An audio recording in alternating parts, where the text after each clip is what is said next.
हुज़ूर अकरम सल्लल्लाहु अलैहि वसल्लम जन फरमायो, हदीस शरीफ़ आहे, या अय्युहन्नास क़द फ़रद अलैकुमुल हज हज्जू, ऐं इंसानो तव्हां ते हज फ़र्ज़ कयो वियो आहे, तंहिं करे तव्हां ज़रूरु हज करियो।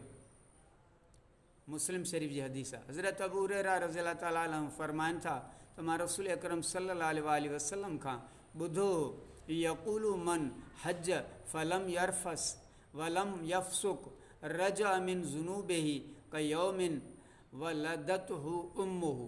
फरमाइनि पिया, जंहिं बाअदब थी करे हज कयो उहो गुनाहनि खां ईअं पाक थी वियो ॼण त माउ जे पेटां हाणे ॼाओ हुजे। हज जी माना छा आहे? हज जी लफ़्ज़ी माना आहे मक़सद या इरादो। शरई इस्तिलाह में हज जी माना आहे मके शरीफ़ में इबादत वास्ते शवाल जी पहिरीं तारीख़ खां वठी ज़ुल हज जे 9 तारीख़ जे विच वारे अरसे में काबे शरीफ़ जी ज़ियारत जो इरादो करणु।